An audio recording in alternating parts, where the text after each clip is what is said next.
आज हम 12 क्लास का काफ़ी इम्पॉर्टेंट कोऑर्डिनेशन कंपाउंड को स्टार्ट करने जा रहे हैं। ये इतना इम्पॉर्टेंट कंपाउंड है कि हमारे बायोलॉजिकल लाइफ में ये सारे कंपाउंड का एप्लीकेशन है। प्लांट लाइफ में भी ये सारे केमिकल का एप्लीकेशंस हैं।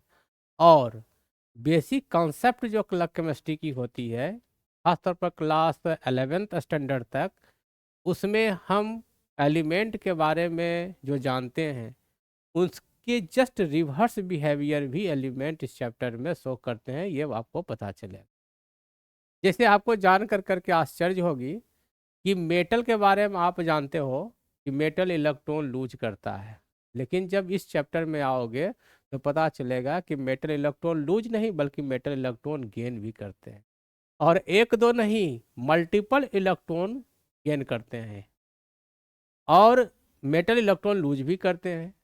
एक नया कंसेप्ट और मिलेगा यहाँ कि वैलेंसी के बारे में तुम लोग जानते हो कि किसी भी एलिमेंट का जो अगर मेटल्स हैं उसकी वैलेंसी, या नॉन मेटल्स हैं तो उसकी वैलेंसी कितनी होगी, वो आप लोग जानते हो। तो अभी क्लास 11 तक जो कंसेप्ट आप लिए हो वैलेंसी का, वो अब कहलाएगा प्राइमरी वैलेंसी। और प्राइमरी वैलेंसी वो हुआ जिससे हमको ये पता चलता है कि ये एटम कितनी संख्या में बॉन्ड बना सकता है, या ये किसी और के साथ कितनी संख्या में लिंक हो सकता है, जुड़ सकता है, या ये कितना इलेक्ट्रॉन लूज कर सकता है या कितना इलेक्ट्रॉन गेन कर सकता है। ये सारे कॉन्सेप्ट के आधार पर हम पता लगाते हैं कि इस एलिमेंट की वैलेंसी कितनी है। लेकिन एक और वैलेंसी होती है जो सेकेंडरी वैलेंसी कहलाता है। और वो सेकेंडरी वैलेंसी कैसे पता चलता है, तो वो हमको ऑक्सीडेशन नंबर से पता चलता है। ठीक है। तो सेकेंडरी वैलेंसी कैसे निकालते हैं? सेकेंडरी वैलेंसी को हम कोऑर्डिनेशन नंबर भी कहते हैं। ये पता चलता है कोऑर्डिनेशन कंपाउंड में। इसमें क्या होता है कि कोऑर्डिनेशन कंपाउंड के बारे में ये भी एक सॉल्ट है। सॉल्ट के बारे में हम लोग एसिड के बारे में पढ़े हैं, बेस के बारे में पढ़े हैं और सॉल्ट के बारे में पढ़े हैं। तो एसिड बेस के बारे में तो जो डेफिनेशन आपने पढ़ा है बिल्कुल सही है। सॉल्ट के बारे में भी जो डेफिनेशन पढ़ा, जो एग्जांपल्स आपके पास था वो पढ़ा। लेकिन आप अभी तक जो सॉल्ट के बारे में पढ़े हो वो सिंपल और थोड़ा सा डबल सॉल्ट के बारे में पढ़े हो। जैसे अगर पोटास एलम की बात करोगे तो वह डबल सॉल्ट है। क्यों डबल सॉल्ट है? क्योंकि उसमें दो मेटल्स हैं, पोटासियम K2SO4 है और एल्युमिनियम का Al2SO4 का होल थ्री। और ये दोनों का क्रिस्टल के साथ 24H2 वो होते हैं। तो उसको हम लोग हाइड्रेटेड पोटास एलम कहते हैं, क्योंकि पोटास मतलब पोटासियम, एलम मतलब एल्युमिनियम उसमें है। इसलिए वहाँ दो सॉल्ट, पोटासियम सल्फेट और एल्युमिनियम सल्फेट का क्रिस्टल है, इसलिए उसको हम डबल सॉल्ट कहते हैं। उसी तरह से सोडियम क्लोराइड की बात करोगे या कैल्शियम क्लोराइड की बात करोगे, मैग्नीशियम क्लोराइड की बात करोगे, तो ये सभी क्या चीज़ हैं? ये सब सिंपल सॉल्ट है कि एक मेटल्स है और उसके साथ नॉन मेटालिक चीज जुड़ा हुआ है। लेकिन इसमें आओगे तो ये कॉम्प्लेक्स सॉल्ट हैं। इसमें क्या है कि एक तो कहीं कहीं मेटल की संख्या एक भी होगा, कहीं कहीं मेटल की संख्या एक से अधिक भी होंगी। और साथ ही साथ क्या होगा, इसमें लिगॉन्ड लिगॉन्ड एक आएंगे टर्म। जैसे वहाँ मेटल के साथ नॉन मेटल या ग्रुप ऑफ नॉन मेटल होता था सिंपल सॉल्ट में और डबल सॉल्ट में। यहाँ मेटल के साथ एक नॉन मेटालिक ग्रुप होगा जिसको लिगॉन्ड कहते हैं। और लिगांड का नेचर जो है वो निगेटिव रेडिकल्स के जैसा नहीं, बल्कि ये समथिंग डिफरेंट बिहेवियर शो करता है। और अगर हम इस कंपाउंड का एनालिसिस करते हैं तो वो सॉल्ट का जिस तरह से रिएक्शन हम देखते थे उस तरह का रिएक्शन ये नहीं देता है ना। तो हम आएंगे इस चैप्टर पर कि कोऑर्डिनेशन कंपाउंड में क्या क्या चीज़ पढ़ने की है, कोऑर्डिनेशन कंपाउंड में नए कंसेप्ट क्या है, और कोऑर्डिनेशन कंपाउंड की एप्लीकेशन क्या है, और कोऑर्डिनेशन कंपाउंड की ज्योमेट्री भी पढ़ना पड़ता है, खासतौर पर जिसको हम लोग आइसोमेरिज्म कहते हैं। और वो आइसोमेरिज्म में हमारा जब चैप्टर डेप्थ जाएंगे तो वो प्लस ये कंपाउंड ऐसा बिहेवियर क्यों शो करता है, उसके लिए कुछ थ्योरीज भी हैं। तो डिफरेंट साइंटिस्ट का डिफरेंट व्यूज हैं और हर एक व्यूज के साथ कुछ इन्फॉर्मेशन मिलती है और उसमें कुछ लिमिटेशन है। उस लिमिटेशन को दूर करने के लिए अगली थ्योरीज आती हैं। तो हम नेक्स्ट स्टार्ट करने वाले हैं कोऑर्डिनेशन कंपाउंड, क्योंकि 12 बोर्ड स्टार्ट होने वाला है। बच्चों का बहुत डिमांड है, यही मेंस हुआ है, उन लोगों का भी सपोर्ट में रहा है ये चैप्टर।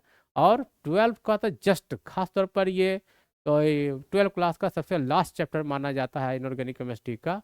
और बच्चे इसमें कंफ्यूज इसलिए करते हैं क्योंकि इसमें ऑब्जेक्टिविटी ज़्यादा है चैप्टर का, क्योंकि इसका एक तो नया कॉन्सेप्ट है प्राइमरी सेकेंडरी वैलेंसी का, दूसरी पास थ्योरीज बहुत हैं इसमें पढ़ने का, चौथी है कि आइसोमेरिज्म पढ़ने का है इसमें, पांचवा बात यह है कि नोमेनक्लेचर रूल्स इसका है, किस कंपाउंड का नेमिंग कैसे हम करेंगे। और अगर नेमिंग करने का रूल्स पर है हो तो राइटिंग रूल्स भी इसका डिफरेंट है।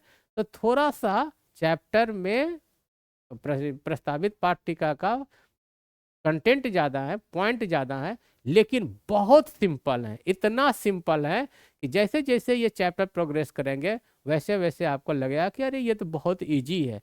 और स्वाभाविक है, जब हम कुछ विशेष इन्फॉर्मेशन केमिस्ट्री के चैप्टर्स में लेते हैं तो केमिस्ट्री की समग्रता मतलब केमिस्ट्री की कम्प्लेक्सिटी को समझने में हमको आसानी मिलती है। और हर अगर इस चैप्टर का कंसेप्ट लेते हैं तो अदर चैप्टर में भी हमको कुछ सपोर्ट मिल जाता है क्वेश्चन को सॉल्व करने में। तो आज हम स्टार्ट करते हैं कोऑर्डिनेशन कंपाउंड को। तो कोऑर्डिनेशन कंपाउंड के बारे में आप जब देखिएगा तो कोऑर्डिनेशन कंपाउंड क्या है, कोऑर्डिनेशन कंपाउंड के बारे में बताया, ये एक ऐसा कंपाउंड है जिसमें एक मेटालिक एक मेटल्स होते हैं जिसका काम होता है इलेक्ट्रॉन लूज करना, और एक ग्रुप ऑफ नॉन मेटल्स होते हैं जो लिगैंड कहलाते हैं, उसका काम होता है इलेक्ट्रॉन को डोनेट करना। लेकिन एक और मेटल होते हैं जिसको सेंट्रल मेटल एटम कहते हैं, उसका काम होता है लिगांड के साथ बॉन्ड बनाना। तो लिगांड के साथ बॉन्ड बने का मतलब क्या हुआ, लिगांड के ऊपर जो लोन पेयर ऑफ इलेक्ट्रॉन्स होंगे या लिगांड के अंदर जो इलेक्ट्रॉन्स हैं वो इलेक्ट्रॉन्स को एडजस्ट करने की काम, उसके इलेक्ट्रॉन को गेन करने की काम वो जो मेटल्स करेंगे, उस मेटल को हम लोग सेंट्रल मेटल एटम्स कहते हैं। तो ये हम एनसीईआरटी का स्लाइड्स को लिए हैं, इसको हम आगे पढ़ते हुए चलेंगे तो हम क्या पाएंगे, देखेंगे क्या चैप्टर को आगे, कि एक वर्नर्स नाम के साइंटिस्ट थे। इनका कहना है कि हम कंपाउंड के अंदर एक वैलेंसी नहीं बल्कि दो तरह की वैलेंसी देखते हैं। जैसा कि हमने इंट्रोडक्टिव पार्ट में देखा था कि दो वैलेंसी होती है, एक प्राइमरी वैलेंसी और दूसरी सेकेंडरी वैलेंसी। तो ये वर्नर साहब ही कहने वाले हैं कि कोऑर्डिनेशन कंपाउंड में दो तरह के वैलेंसी होती हैं, एक प्राइमरी दूसरा सेकेंडरी। एक प्राइमरी वैलेंसी जो होती है उससे ऑक्सीडेशन नंबर डिटरमाइंस होता है कि कितनी उसकी ऑक्सीडेशन नंबर होगा, और दूसरा वैलेंसी ये होती है जिससे पता चलता है कि उस कॉम्प्लेक्स कंपाउंड में, उस कोऑर्डिनेशन कंपाउंड के अंदर कितनी संख्या में लिगांड्स मौजूद हैं, है ना। तो इस चैप्टर को हमने यहाँ से वर्नर्स थ्योरी से स्टार्ट करते हैं, फिर जैसे ही आगे हम जाएंगे नेक्स्ट चैप्टर पर तो क्या पाएंगे नेक्स्ट पार्ट में। जैसे आप देखिए कि एक कोबाल्ट क्लोराइड है 0.6 NH3 है जिसका कलर येलो कलर का होता है। लेकिन क्या चीज़ है कि जब इसको आप देखिएगा ध्यान से देखिएगा कि जब हम इस चैप्टर को क्या देखेंगे, इस कंपाउंड को, जैसे ये हमारा कोबाल्ट है,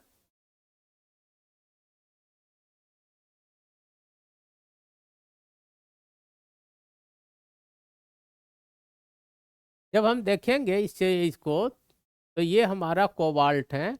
अब कोबाल्ट के अंदर हमारा क्या चीज़ है, कोबाल्ट है, और यहाँ NH3 का कितना है संख्या 6। और इसको एक इस तरह के स्क्वायर ब्रैकेट में लेंगे और तब लिखेंगे क्या, क्लोरीन की संख्या कितना है, Cl3 है। अब देखिए आप जब देखोगे तो यहाँ देखोगे क्या, ये है कोबाल्ट, कोबाल्ट क्या है, मेटल है।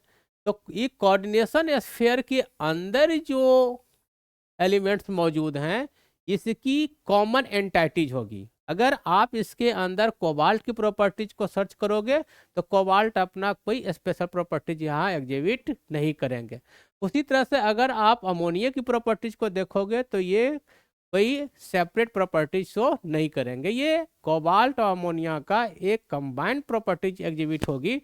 और अगर हम इसको किसी सुइटेबल सॉल्वेंट में डाल दें, मतलब अगर इस कंपाउंड को हम किसी सुइटेबल सॉल्वेंट में मतलब टूटने के लिए छोड़ दें कि इसका अलग आयंस बन जाए, आयोनाइजेशन के लिए छोड़ दें, तो कोबाल्ट मतलब कोऑर्डिनेशन स्फीयर के अंदर जो इंटाइटीज हैं मतलब एलिमेंट हैं वो अलग नहीं होंगे। मतलब कोबाल्ट और अमोनियम अलग नहीं होंगे। अलग कौन होगा, कोऑर्डिनेशन स्फीयर के अंदर का मतलब ये स्क्वायर ब्रैकेट के अंदर का एलिमेंट एक साथ होगा और इसके बाहर का जो पार्ट है वो अलग हो जाएगा। मतलब यहाँ अगर हम इसको सुइटेबल आयंस में ब्रेक करें तो हमारा कोबाल्ट और ये अमोनिया का जो कंप 6 है ये एक साथ रहेंगे और इस पर हो जाएगा प्लस चार्ज। अब प्लस क्लोरीन जो हमारा 3Cl वो माइनस हो जाएगा। मतलब ये क्लोरीन क्लोराइड में कन्वर्ट कर जाएंगे और ये हमारा हेक्सा एमीन कोबाल्ट थर्ड जो होंगे वो कैटायनिक फॉर्म में होगा, है ना। तो हम ये कोऑर्डिनेशन कंपाउंड में क्या देखा कि जो यहाँ प्लस माइनस चार्ज बना है एनायन और कैटायन का फॉर्मेशन हुआ वह ड्यू टू प्राइमरी वैलेंसी, लेकिन लिगांड का जो बॉन्डिंग कोबाल्ट के साथ है वो ड्यू टू सेकेंडरी वैलेंसी है। तो हम जब इस चैप्टर में जाएंगे तो देखेंगे कि कैसे कैसे कंपाउंड हैं। और देख लीजिए आपका कोबाल्ट मतलब ये कंपाउंड देख रहे हो कोबाल्ट है, क्लोरीन है और क्या चीज़ है NH3 है, तो उसका कलर जो है येलो है, जबकि उसी कोबाल्ट के साथ क्लोरीन है। देखिए तो आप क्या देख रहे हो कि अभी हम देख रहे थे कि ये कंपाउंड हमारा जो है, तो आप देख लीजिए कि यहाँ भी कोबाल्ट है, अमोनिया है या क्लोरीन है, लेकिन इसके जो इंटरनल कंपोजिशन है जिसके चलते यहाँ ये कलर जब हम किसी प्रॉपर सॉल्वेंट में डालेंगे तो येलो कलर का दिखाई देगा। लेकिन आप जस्ट देख रहे हो सेकेंड कि यहाँ भी कोबाल्ट है, अमोनिया है, क्लोरीन है, यहाँ भी प्रेजेंट है, लेकिन इसका कलर पर्पल है। जब यहाँ हम देखते हैं तो कहीं कलर ग्रीन हो जाता है, कहीं कलर है वॉयलेट। तो ये जो कलर चेंज कर रहे हैं इसका मतलब क्या है कि ये कंपाउंड की जो प्रॉपर्टीज हैं वो काफ़ी डिफरेंट इसलिए हो रहे हैं क्योंकि आप देख रहे हो कि स्क्वायर ब्रैकेट के अंदर का कॉन्फ़िगरेशन बदल रहा है। जैसे यहाँ देख रहे हो ओनली अमोनिया है और क्लोरीन 3 जो है वो अलग है, इसलिए इसका कलर येलो कलर का है। यहाँ देख रहे हो कि स्क्वायर ब्रैकेट के अंदर में अमोनिया भी है, क्लोरीन भी है और 2 क्लोरीन बाहर हैं, तो इसकी इस केमिकल की प्रॉपर्टीज अलग है, जिसके चलते इसका जो हम फर्स्ट प्रॉपर्टीज फिजिकली देखते हैं तो इसका कलर पर्पल कलर का है। आप देखिए कोबाल्ट अमोनिया क्लोरीन की कंपोजिशन यहाँ देख रहे हो स्क्वायर ब्रैकेट के अंदर में, ये कोबाल्ट तो 1 ही है, अमोनिया 4 हो गया और क्लोरीन की संख्या 2 है और एक क्लोरीन बाहर रह गया। तो इसका जब हम देखते हैं तो कलर क्या हो जाता है, ग्रीन कलर का हो जाता है। जब यहाँ देखते हैं कि सभी क्लोरीन कोऑर्डिनेशन के अंदर में डाल देते हैं और अमोनिया 4 इसके अंदर हैं, तो हम देख रहे हैं क्या कि इसका कलर वायलेट कलर का हो जाता है। इसका मतलब क्या है, कंपाउंड तो ये कोबाल्ट अमोनिया क्लोरीन का ही है, लेकिन इसकी प्रॉपर्टीज डिफरेंट इसलिए हैं क्योंकि सेंट्रल मेटल एटम के साथ, सेंट्रल मेटल एटम कौन है, कोबाल्ट, इसी के साथ आपका सभी जुड़े हुए हैं। तो इनके साथ जो बॉन्डिंग की स्ट्रक्चर है वो बदल जाती है, जिसके चलते इसके कलर भी बदल जाते हैं और प्रॉपर्टीज भी डिफरेंट होता है।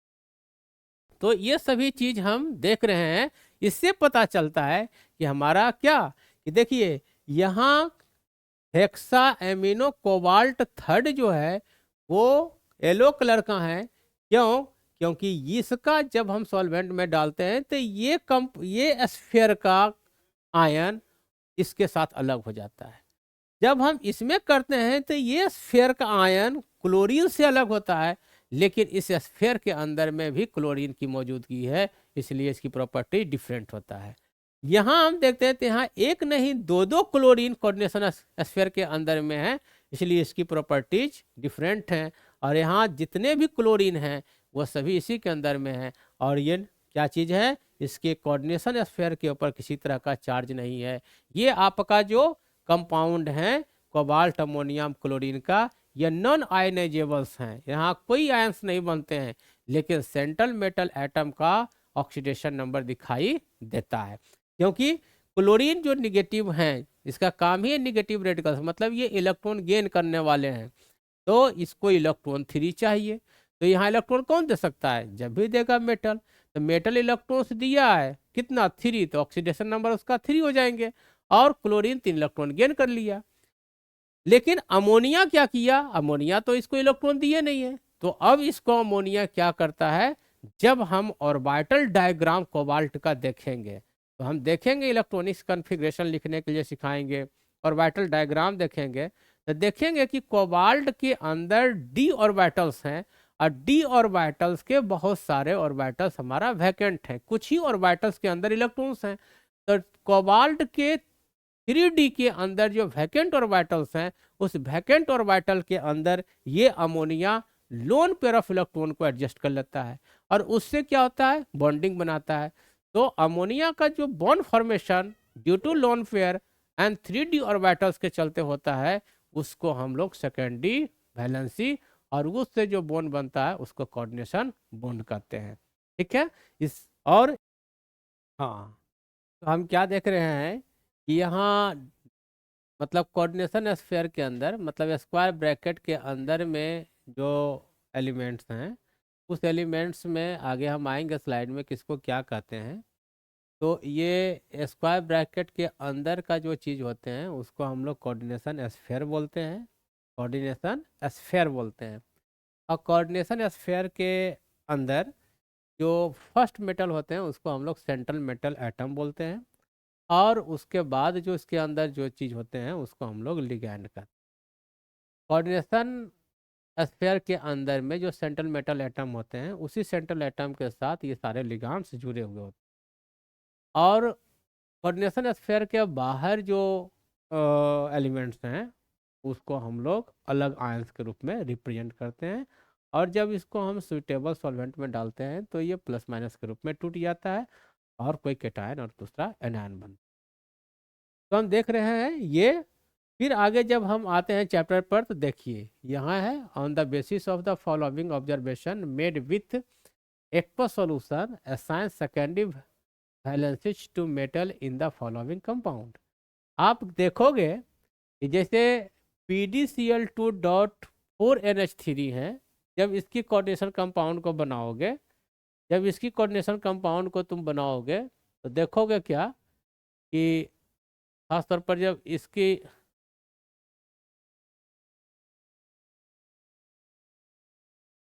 बनाओगे तो जैसे ये कंपाउंड हमारा है, ये हमारा कंपाउंड है PD है और NH3 का होल 4 ये कोऑर्डिनेशन स्फीयर के अंदर है और बाहर में हमारा क्या चीज़ है, 2 गो क्लोरीन। तो इसका जो कोऑर्डिनेशन नंबर होगा आप देख रहे हो कि इसमें जो कोऑर्डिनेशन ये मोल्स एज ए प्रेसिपिटेट पर मोल्स, तो यहाँ जो वैलेंसी होगी प्राइमरी वैलेंसी होगी, जो प्राइमरी वैलेंसी होगी, प्राइमरी वैलेंसी जो होगी वो होगा आपका कितना, 2 होगी। और यहाँ जो कोऑर्डिनेशन मतलब ऑक्सीडेशन नंबर जो होगा, ऑक्सीडेशन नंबर ऑफ PD जो होगा वो भी आपका कितना होगा, 2, क्योंकि प्राइमरी वैलेंसी से मेटल का ऑक्सीडेशन नंबर पता चलता है। और कोऑर्डिनेशन कोऑर्डिनेशन नंबर जो आपका होगा, कोऑर्डिनेशन नंबर जो होगा, कोऑर्डिनेशन नंबर जो होगा वो कितना होगा, वो होगा 4, क्योंकि लिगांड की संख्या 4 है। मतलब लिगांड की संख्या जो होगा कोऑर्डिनेशन स्फीयर के अंदर मेटल को छोड़ करके बाकी जो स्पेसीज होंगे उसकी जो संख्या होगा उसको हम कोऑर्डिनेशन नंबर कहेंगे और इसके बाहर जो संख्या होगी उसको हम लोग क्या कहेंगे, प्राइमरी वैलेंसी या ऑक्सीडेशन नंबर बोले। तो आप देख रहे हो जैसे यहाँ देख रहे हो 2 क्लोरीन है तो 2 हो गया, यहाँ भी 2 क्लोरीन है तो यहाँ 2 हो गया। यहाँ देखो क्या चीज है, तो PtCl4 है और आपका क्या चीज है, ये लिगांड के रूप, लिगांड के रूप में है क्या चीज, क्लोरीन, और 4 है। और इसकी वैलेंसी कितनी है, moles of AgCl precipitated per moles of the compound which excess AgNO3। तो आप देख रहे हो कि पहला का सेकेंडरी वैलेंसी 4 है, सेकेंड ये थर्ड का आपका जो है 6 है और थर्ड का भी 6 है और फोर्थ का भी 6 है, 5 का कितना है, 4 है। तो आप देखिए difference between A double salt and a complex salt, मतलब डबल सॉल्ट और कॉम्प्लेक्स सॉल्ट में क्या डिफरेंसेस है? तो अभी आपको बताए थे कि डबल सॉल्ट में 2 मेटल का सॉल्ट होगा, और जब हम उसको डिजॉल्व कर देंगे सुइटेबल सॉल्वेंट में, तो दोनों मेटल आयन के रूप में डिजॉल्व हो जाएंगे, आयोनाइड हो जाएंगे। लेकिन कॉम्प्लेक्स सॉल्ट जो होंगे, या जिसको हम कोऑर्डिनेशन कंपाउंड कहते हैं, उसको जब हम डाल देंगे सुइटेबल सॉल्वेंट में, तो उसका एक स्फेयर लार्ज आयंस का फॉर्मेशन होगा। मेटल अपना आयंस तो इंडिविजुअली नहीं करेंगे, बल्कि एक ग्रुप के रूप में आयंस दिखाई देगा, और दूसरा जो होगा हमारा अदर ग्रुप के रूप में होगा। लेकिन मेटल अलग आयंस के रूप में सेपरेट नहीं होंगे। यही डिफरेंसेस हैं। Both double salt as well as complex are formed by the combination of two or more stable compound in stoichiometry ratio. Stoichiometry ratio मतलब होता है एक निश्चित अनुपात में बनते हैं, है ना। However they differ in the fact that double salt such as carnallite KCl MgCl 2 6H2O। देखिए यहाँ क्या है, पोटासियम एक मेटल्स है और मैग्नीशियम दूसरा मेटल्स है। मतलब कार्नालाइट क्या है, डबल सॉल्ट है, क्योंकि वहाँ पोटासियम और मैग्नीशियम का सॉल्ट है। इसी तरह से देखिए मोहर सॉल्ट है जो FeSO4 और इसका अमोनियम सल्फेट है। मतलब इसका किसका सल्फेट है, आयरन का सल्फेट है और अमोनियम का सल्फेट है। पोटास एलम में देखिए पोटासियम एल्यूमिनियम दोनों के सॉल्ट्स हैं, है ना। Dissociate into simple ion completely when dissolve in water. However complex ion such as hexacyanoferrate and potassium hexacyanoferrate do not dissociate into Fe2 plus and Cn minus ion. आप क्या देख रहे हो कि जब देखोगे ये कि हमारा ये है K4FeCN का होल 6 सल्फेट मान लीजिए हमारा है ये, या FeCN का होल 6 और ये क्लोराइड है। तो आप क्या देखोगे कि ये सॉल्ट, ये कॉम्प्लेक्स सॉल्ट हैं। क्या चीज है, ये कॉम्प्लेक्स सॉल्ट्स हैं। लेकिन यही जब देखिएगा डबल सॉल्ट जो होगा, डबल सॉल्ट्स जो होंगे, वह डबल सॉल्ट्स में क्या होगा, जैसे आपका carnallite KCl dot MgSO4 into 6H2 वो है, या आपका मोहर सॉल्ट देखे तो क्या था, FeSO4 डॉट क्या है, अमोनियम सल्फेट NH4 का होल 2SO4 इंटू इतना। तो यहाँ जब ये सब सॉल्ट को, जैसे अगर इस सॉल्ट को तुम सॉल्वेंट में डिजॉल्व करोगे, क्या करोगे, इसको सॉल्वेंट में डिजॉल्व करोगे, तो क्या पाओगे कि ये हमारा आयरन जो है Fe2 प्लस हो जाएगा, और सल्फेट जो है हमारा क्या हो जाएगा, 2 माइनस हो जाएगा, और अमोनिया भी हमारा क्या हो जाएगा, NH4 प्लस के रूप में मिल जाएगा। मतलब 3 आयंस मिल रहे हैं, देख रहे हो। जबकि यहाँ जब हम इसको सुइटेबल सॉल्वेंट में जब डालते हैं, जो सॉल्वेंट हैं उसमें अगर हम डिजॉल्व करना चाहेंगे, तो ये हमारा Fe2 प्लस नहीं मिलेगा, ये हमको फाइंड नहीं होगा, है ना। क्या फाइंड होगा, तो फाइंड जो होगा वो होगा हमारा ये, जब इसको हम सॉल्वेंट में डालेंगे तो हमारा क्या बनेगा, कॉम्प्लेक्स सॉल्ट बनेगा Fe, और ये हमारा Cn का होल 6, है ना। ये हमारा जो है कंपाउंड, ये एक आयन के रूप में मिलेगा, प्लस के रूप में। तो देख रहे हैं दोनों में डिफरेंसेस हैं। क्या डिफरेंसेस हैं कि कोऑर्डिनेशन कंपाउंड के अंदर में हमारा कॉम्प्लेक्स सॉल्ट का फॉर्मेशन, कॉम्प्लेक्स आयन का फॉर्मेशन होता है, जबकि डबल सॉल्ट के अंदर में हमारा क्या होता है, सिंपल केटायन और एनायन का फॉर्मेशन होता है। डबल सॉल्ट में जो भी मेटल्स हैं दोनों अलग हो जाते हैं, जबकि हमारा कोऑर्डिनेशन कंपाउंड के अंदर में हमारा कंपाउंड जो है सेपरेट नहीं होते हैं। ये हमको देखने को मिल रहा है। फिर हम देखते हैं definition of some important terms determining pertaining to coordination compound. मतलब कोऑर्डिनेशन कंपाउंड को समझने के लिए बहुत सारे टर्म्स हैं। वो टर्म्स क्या हैं, जैसे सबसे पहले कोऑर्डिनेशन इंटाइटी। कोऑर्डिनेशन इंटाइटी का मतलब अभी हम चर्चा कर रहे थे कि स्क्वायर ब्रैकेट के अंदर में जो भी एलिमेंट्स होंगे या ग्रुप ऑफ नॉन मेटल्स होगा या मेटल्स होगा, वो सभी कोऑर्डिनेशन एंटाइटीज कहे जाएंगे, है ना। जैसा कि आप यहाँ देख रहे हो, ये जैसे अभी हम देखे थे कि एग्जाम्पल, अभी आपका जो एग्जाम्पल हम देखे थे, ये इस तरह का एग्जाम्पल, ये अगर देखो कंपाउंड, जैसे अभी हम देखे थे कि ये हमारा Fe और ये हमारा Cn का होल 6, है ना। अब मान लो हमारा क्या चीज़ है, सल्फेट आयन। तो ये जो हमारा है ये कहलाता है कोऑर्डिनेशन इंटाइटीज। ये क्या कहलाएगा, कोऑर्डिनेशन इंटाइटीज। मतलब स्क्वायर ब्रैकेट के अंदर के जो भी कॉन्फ़िगरेशन या कॉन्फ़िगरेटेड एलिमेंट्स होंगे या स्पीशीज होंगे, वो हमारा कोऑर्डिनेशन एंटाइटीज कहलाएंगे। और फिर जब आप देखोगे, उसके बाद है सेंट्रल एटम। सेंट्रल एटम अभी आपको हम देखे थे कि जैसे बताए थे, आयरन जो है हमारा वो सेंट्रल एटम है ना। मतलब कोऑर्डिनेशन स्फीयर के अंदर जो फर्स्ट एलिमेंट मिलता है वो क्या कहलाता है, सेंट्रल मेटल एटम कहलाता है।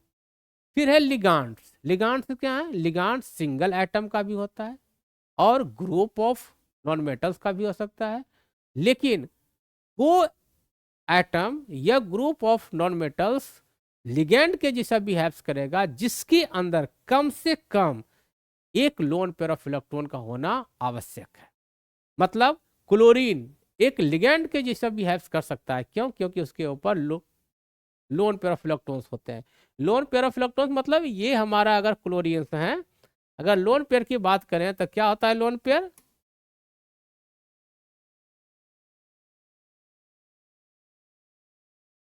अभी हम देख रहे थे कि ये हमारा कोऑर्डिनेशन एंटाइटीज है। ये जो हमारा है ये है सेंट्रल मेटल एटम, यही है CMA, सेंट्रल मेटल एटम। और लिगेंड आपका क्या हो गया, ये जो पार्ट है मेटल के पास, मेटल के साथ कोऑर्डिनेशन स्फीयर के अंदर में जो चीज है, क्या चीज है, CN है। कितनी संख्या में, 6 है। तो ये कहलाता है हमारा लिगैंड, ये कहलाता है लिगैंड्स। और लिगैंड्स का एक रूल है कि वो लिगैंड्स वही हो सकता है जिसके अंदर लोन पेयर ऑफ इलेक्ट्रॉन्स होगा।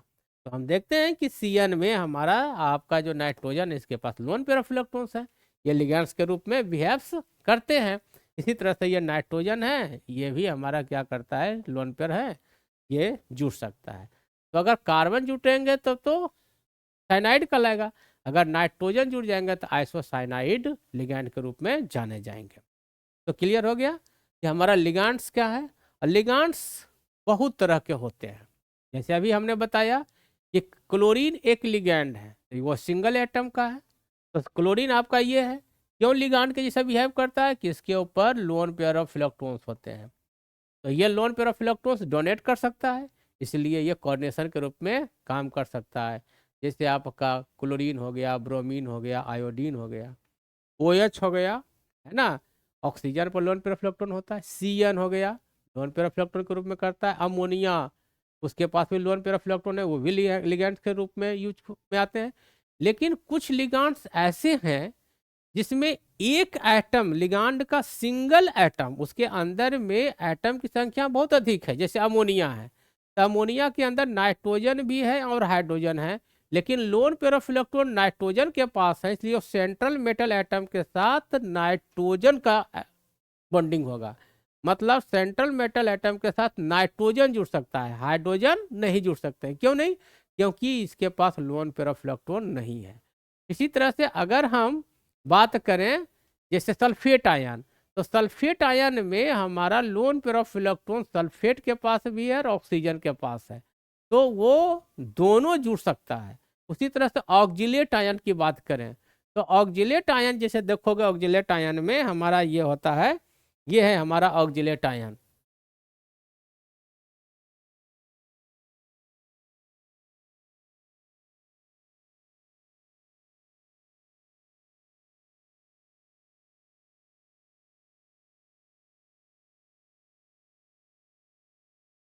ये हमारा क्या है, ऑक्जिलेट आयन है।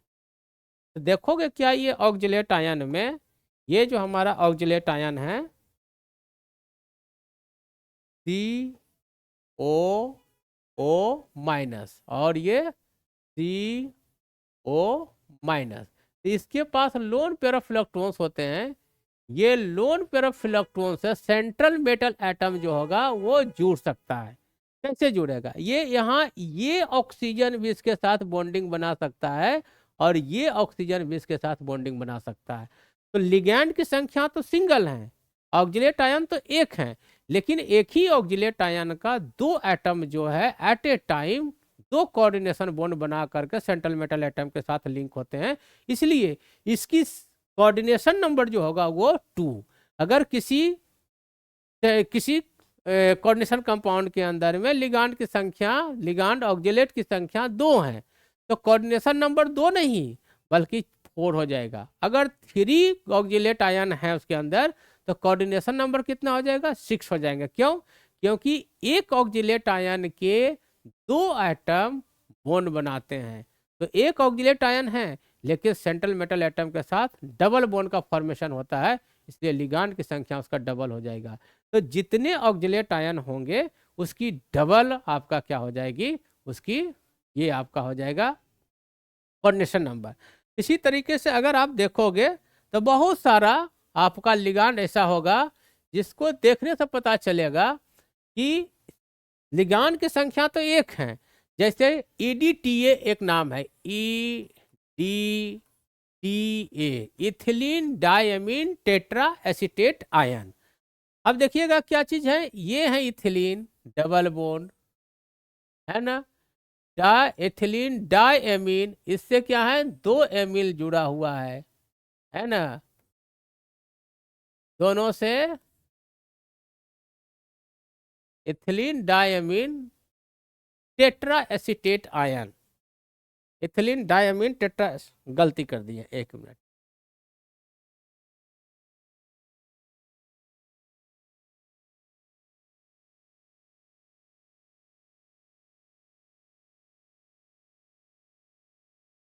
अच्छा, ethylene diamine tetra acetate ion,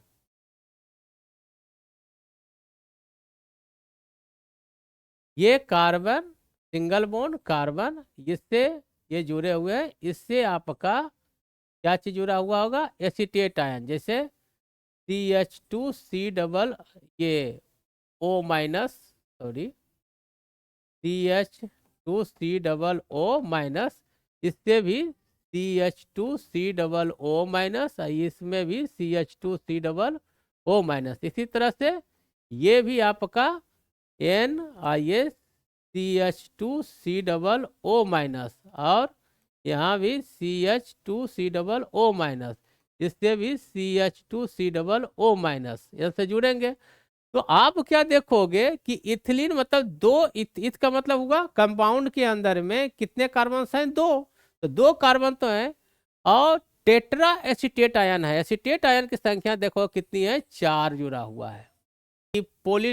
polydentate लिगांड्स के बारे में, जैसे अगर आप देखोगे ये कंपाउंड है, ये कंपाउंड है, ये जैसे आप देखिए कार्बन है, ये कार्बन है, इससे लगा हुआ है एमीन, है ना, इससे क्या लगा हुआ है? एमीन लगा हुआ है। इससे लगा हुआ है एसीटेट आयन, क्या चीज लगा हुआ है? CH2 और C डबल O-, इससे भी जुड़ा हुआ है CH2 और C डबल O-, और इससे भी जुड़ा हुआ है क्या चीज? CH2 और C डबल O-, इससे भी जुड़ा हुआ है CH2 और C डबल O- जुड़ा हुआ है।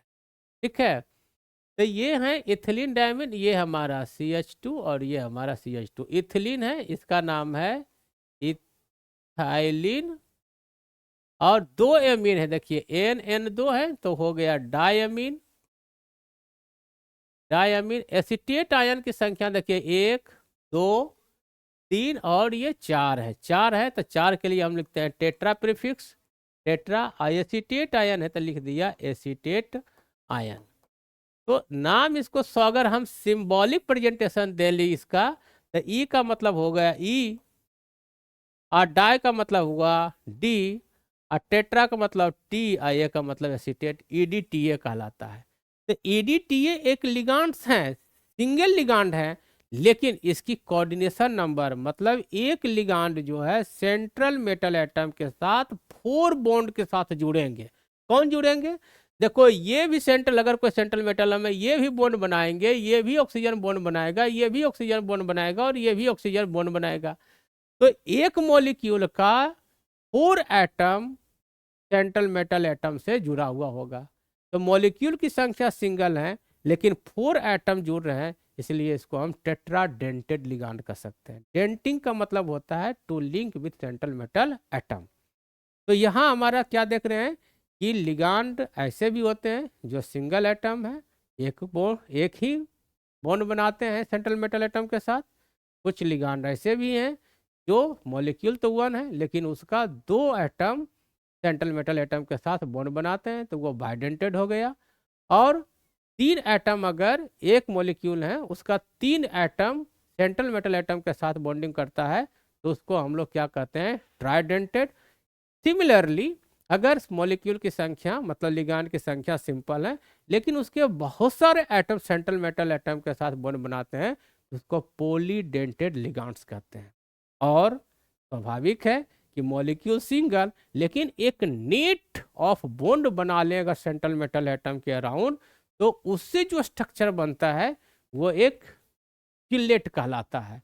चिल्लेट मतलब बीच में एक इंटाइटिज है जो सेंट्रल मेटल एटम है और एक ही मॉलिक्यूल्स बहुत तरीके से, बहुत साइड से, अलग अलग कोऑर्डिनेशन स्फीयर से उसको क्या कर रहे हैं? बॉन्डिंग कर रहा है।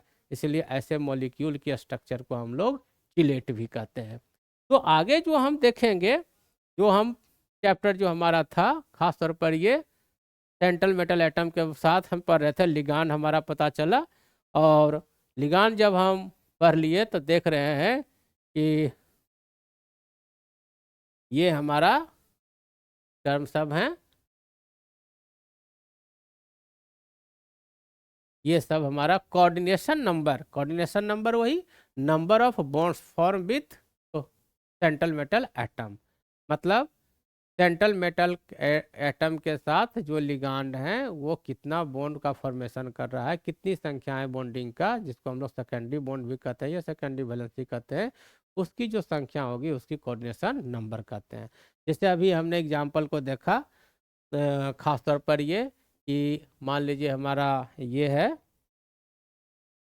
ये आप देख रहे हो कि Fe और ये Cn है, इसकी संख्या यदि 6 है और ये कोऑर्डिनेशन स्फीयर के अंदर है, और मान लीजिए हमारा Cl3 है, तो ये हमारा लिगांड है, तो लिगांड की संख्या 6 है, इसलिए कोऑर्डिनेशन नंबर 6 है ना। कोऑर्डिनेशन नंबर 6 इसलिए कि ये मोनोडेंटेड लिगांड है। मोनोडेंटेड लिगांड का मतलब हुआ कि सेंट्रल मेटल एटम के साथ लिगांड का सिंगल एटम सेकेंडरी बॉन्ड बना करके लिंक होगा, है ना। तो ये हमारा रहा ये टर्म्स। अब जब हम आगे बढ़ते हैं तो क्या पाते हैं कि आगे हमारा आता है रूल्स, क्या चीज का? Coordination sphere. ये बताया कि हमारा स्क्वायर ब्रैकेट के अंदर जो आया वो कोऑर्डिनेशन एंटाइटीज है, उसके अंदर अगर कोई पॉजिटिव और निगेटिव चार्ज है तो पॉजिटिव है तो कैटायनिक स्फीयर, निगेटिव है तो एनायनिक स्फीयर कहते हैं। फिर कोऑर्डिनेशन पॉलीहेड्रॉन। पॉलीहेड्रॉन मतलब हुआ कि कोऑर्डिनेशन नंबर के साथ एक ही लिगेंड्स हैं लेकिन मल्टीपल बॉन्ड के साथ जुड़े हुए हैं, तो उसको हम लोग कोऑर्डिनेशन पॉलीहेड्रॉन कहते हैं। इसके साथ ये हमारा क्या होता है, टर्म्स का जो पार्ट है वो समाप्त हो जाता है। और इन फ्यूचर जो बताए थे कि हमारा formula of mononuclear coordination compound, मतलब हम कोऑर्डिनेशन कंपाउंड का फॉर्मूला कैसे लिखेंगे, उसका नेमिंग कैसे करेंगे, ये 2 इम्पॉर्टेंट पार्ट है जिसको हम नेक्स्ट क्लास में या नेक्स्ट वीडियोज में हम कंप्लीट करेंगे। बहुत बहुत धन्यवाद।